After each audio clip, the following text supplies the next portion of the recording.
Okay, so this is the brand new F-16 autoclave model. What would you call that? Autoclave? Autoclave pre-preg. So what does that mean? In a nutshell, what happens when we build a custom board or even a production board here is we wet out the cloth on a large table like this. You squeeze as much resin out as you can, drape it into the mold, put your core material in, and you stick the whole thing in a plastic sleeve, evacuate the air, and you get as tight of a laminate as you can. You probably have 50% resin to cloth ratio. In a pre-preg material, that fiber amount, the cloth material is higher, less resin. You buy the cloth already pregnated with an epoxy. The epoxy is stored in a frozen state. You drape it in there, but the resin to fiber is probably more like 60-40.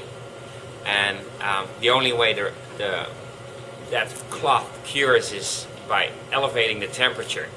And so they drape it into the mold. But besides just vacuum bagging them, they slide the entire unit, the mold and the board, in a pressure chamber, and they pressurize that chamber while they're vacuum bagging. So instead of getting 1 atmosphere of pressure while the whole thing is curing, they're getting like 30 atmosphere, 30 times the amount of pressure, because they pressurize that entire chamber. So does that make it stronger or just lighter? Or both. More fibers, and it makes it stiffer too, because you put more fibers in and you cure it better. The difference between like this sound in here, that's room temperature cured epoxy, where you hear something like this. It is and both are hollow, yeah. It's just a higher pitch. It sounds like a one-man canoe. Yeah, it's stiffer, and because you have more fiber in the board and less resin, it's just a stronger unit, better impact. What you got to understand, if a unit is 35 pounds, you can get that 35 pounds by adding an X amount of resin, X amount of fiber, and the less resin, the more fiber. It's just stronger. Mm-hmm. Yeah, it's like not quite the same as rebar being concrete, but you put more rebar in a concrete foundation, and you probably it lasts longer. It's less likely to crack. Okay, so that's a little bit about the construction. The boards come with a Spectre cable, which is a nice thing. It's a little bit more slippery than stainless steel, requires less maintenance. They become easily adjustable. It's much easier on this one to make the adjustments in the front on the fly than in the back where it used to be. Yes. That's for sure. Yeah. You thinned out the batten a little bit, huh? Yes. And changed the material. Yes. More floppy, which is less pressure on your toes. Mm-hmm. Yeah. And then you have the adjustable now with a different kind of foam. Yeah. This slides back and forth, and so you can stand further back on the board. You know what I noticed too?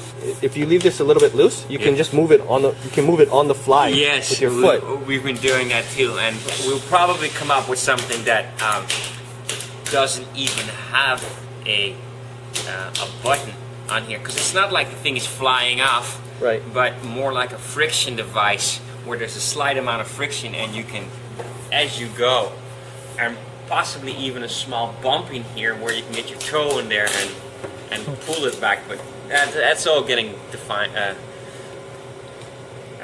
Well, there's big improvements that's been made on the pedal even just in the last year. So yeah.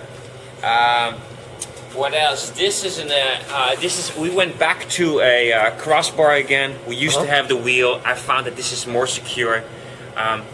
For people at home, this is really easy to drop if they had to either airplane transportation or at home in the garage. Everybody has a Phillips head screwdriver. You can drop that easy, and you don't have to adjust anything to put it back again. It has a broached square hole in here, and so there's no lining up of just like a one-man canoe. Correct. T-piece, right? Yeah. And then you went with a screw-in.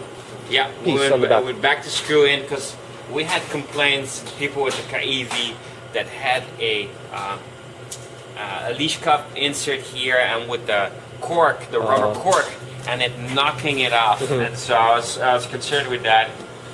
So we went with a secure thumb screw again. So you raised you domed the deck on the front a little bit more, huh? Yes. Or did you just drop this part of the deck? Well, the old one is actually thicker here and thinner here. We moved the volume from here off to the side, so they have higher, fatter rails, but your center of gravity is actually a little bit lower. So not a lot of water coming on top of this deck with that kind of nose. We raised this section too. So the difference between 16 and first and second generation is we pulled this up. So water that does come in here will slide back off here. Right. Dry feet is something that I believe in. I mean, the water doesn't belong on the deck.